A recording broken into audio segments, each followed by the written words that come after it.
had a lot of jobs involved in driving, and I have driven every part of the city for decades. Decades before I became a police officer. I mean, a long time before I became a police officer, not decades. And as a police officer and as a citizen who has partaken of the nightlife and other activities in the city for we know you eons. get around to the I spots. have gotten around to all parts of the city, and I have never been so dismayed and disgusted with driving and the status of what it is to drive on the city of Milwaukee streets over these last few years. It's like going out playing Russian roulette with a car. Reminds me of what are the little cars we used to have, the little cars you bang into each other. The bumper cars? The bumper cars. It's like being in the bumper cars. You know, the level of some of the ignorance that I've seen on the streets of Milwaukee are on par with what I've seen nowhere else in any city that I've ever traveled to. And I've been to most major cities in the United States, most of the states in the United States. I have never seen some of the things that I have seen here over the last few years anywhere else that I've been. And it all is brought about by, again, too many citizens being apathetic when we allow an outsider to come into the city as police chief and pass a rule in terms of a no chase policy that made, in my opinion, absolutely no sense, period. Now, you can come up with all kinds of statistics, and you can be a statistician and come up with all these glowing statistics and everything else and make everything look hunky-dory. But anybody on the ground for real knew what a mistake it was in the beginning. Even some of his own command staff and some of the supervisors on the police department talked about it before it was actually implemented and gave warning to what was about to happen in the city. And yet, too many people in the powers that be played silent, sat on their thumbs, and allowed the city in a matter of several years to become a war zone.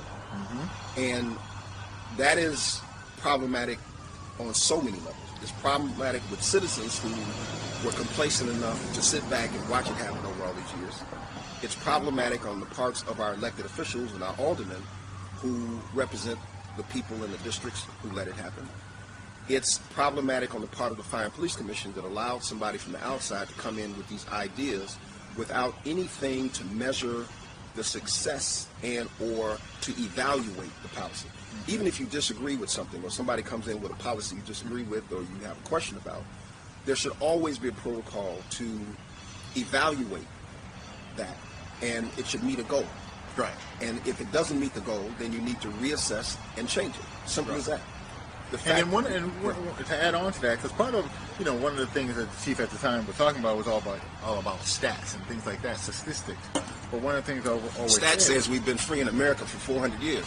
One of the things about stats is you can look at stats. Stats tell you something. However, people tell you something too, and you can never ignore what people are telling you. Even though stats may be saying one thing, the people are telling you something different. Well, we just talked about it. Perfect example of that. Stats say Donald Trump didn't win the popular election in Milwaukee, but another stat said he's the president. I mean, the popular vote in the country. Those are stats, and those stats are real, and they're accurate, supposedly. But there's another stat that said he won this part that makes him president. So stats, depending on who you tell, who your audience is, and what you're trying to affect, can always be either manipulated and or spoke of in such a way to diminish the reality of what those stats mean. A little spin. Absolutely. A little spin on it. Absolutely. For years in the city, to get down stats of violent crime, a perfect example of stats, even in my police department years, one of the things that I know that the police department used to do is when you have a lot of young people affecting other young people, like let's say you're 15, 16 years old, you knock a kid off his bike and you take his bike. That's technically a strong arm robbery. But that's not the stat we used. Because we didn't want to pad we didn't want to stack those numbers in violent crime, because that's technically a violent crime. It is a strong arm robbery. And if they use any kind of weapon whatsoever, even just a little butter knife, that's an arm robbery. But time after time after time, those particular offenses were not labeled as felonies, which they were. They were thefts, because we wanted to show the stats to be lower in violent crime. So believe me, stats don't always tell the story. That is true. Now, let's go back a little bit. As far as the traffic, I mean, there's some of these major thoroughfares. You were talking about 60th and North Avenue. You know, the real disconnect with me in that nonsense is that almost whether you're on Port Washington Avenue, whether you're on North Avenue, whether you're on Capitol Drive, all of these major streets lead into other communities. And it's amazing how so many of these little ray-rays who are out here tearing up the streets and stealing cars and just driving like just absolute idiots, causing a hazard to all of us. It's amazing how... Increasing our insurance. Oh, absolutely. The whole ball of wax. And unfortunately, man, I've had two friends get killed, as well as one get sent to a hospital for 30 days and almost killed by people driving reckless, and these people tearing up the streets, young people just driving like fools. So it personally affects me when I hear this nonsense coming from an elected official here, making an excuse for not doing chases. Now, when I was on the police department, we did chases, and occasionally there was something bad that happens. But the overall effect of that was minuscule compared to what we have going on now. Oh, yeah. Because you let the cat out of the bag that you're not going to chase people that are not known to be involved in some kind of violent felony or whatever the case is. The ignorance of that is, I mean, it was almost for me beyond comprehension. First of all, why you would do it. And secondly, the fact that you would publicize it. It's almost like just telling people, the crooks and the bad people and the people out here doing something, do what you want to do because we're not going to be bothered.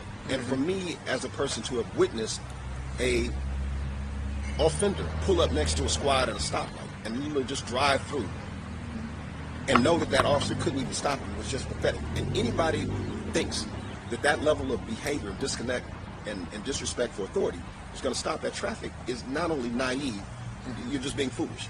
Because anybody who is that bold to just disregard proper rules and regulations and or public safety for even other people are not going to just stop at traffic. But be that as it may, none of the other cities and municipalities adopted this policy.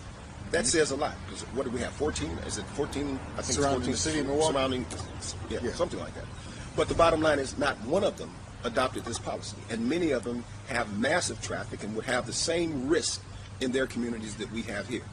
So that alone should have told us a lot about how foolish that policy was, period. And the fact that it took so long and it took so many incidences that affected so many people before they finally made enough noise with the Fire and Police Commission and to their aldermen that pressure was finally put on to do something about it was pathetic. And then even when the Fire and Police Commission first approached the chief about changing it, instead of demanding that it's done, they gave him more time to do it. Then he can't do it this time, they gave him more time to do it, while people out here are suffering. And maybe had something been done earlier, two of my friends would probably still be living, and maybe the other one would have been sent to a hospital. Now, I don't know that, but it's likely that things may have changed. And if you don't, it took us a while to get this bad. I mean, this didn't happen overnight. No, it did not. And so for us to think it's going to go away overnight, just because people are going to learn how to do the right thing because police are now going to stop them, it's going to be a learning curve that's going to take a while. But what's even more important is the fact that we refuse to do the things still necessary to change this overnight. Now, I went to a hearing at City Hall, and it was a hearing on carjacking and reckless driving, and it was a task force that we went to listen to them speak about ways to combat what is going on and ways to affect primarily the youth that are being the offenders here. And after sitting through this whole meeting, there was only one person in that whole thing that really made any sense to me, and it was an individual, ironically, from the Fire and Police Commission named Dave, who put forth something that myself and even you have talked about for several years. And that was that if we can't change the behavior of people involving the value of a license and having one and doing the right thing there, what is then left? Because people now know that if you get stopped driving without a license, you just get a ticket, and you just keep doing the same thing, and blah, blah, blah. There's almost no incentive to do the right thing, especially after you go so far and it's going to cost you a lot of money. People just do what they need to do. And short of being put in jail or short of being, in some kind of way stopped, the behavior continues. So the suggestion that if now you have moving violations, your vehicle can be impounded was the only thing in that whole thing to me that stops this process. If we have the ability now through surveillance, through drones, through cameras on poles or whatever the case may be, and officers out here now who are now authorized to follow the law and uphold the law that they should have been doing all the while, there are a lot of ways to identify who's driving, even without getting in citywide chases. And then you document what you need to document, and then you have task forces to go find these vehicles at night or in the evening, because many times they're parked on the street, pick them up, tow them for safekeeping for a minimum of 72 hours, and make it a matter of public safety, because their driving is a threat to the citizens of the city and a threat to well-being of other drivers. That requires you developing some kind of legislation with your city attorney and your district attorney, and don't tell me it can't be done.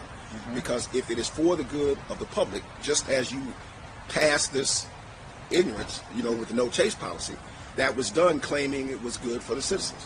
Why can you now put the ominous and put the monkey on the back of people out here who are driving silly by taking their vehicles and keeping them for 72 hours?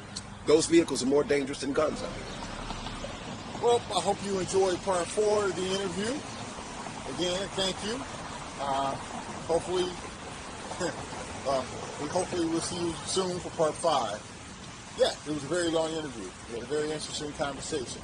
So, if you like, subscribe, make sure you recommend to others, and we'll see you next time. Thank you.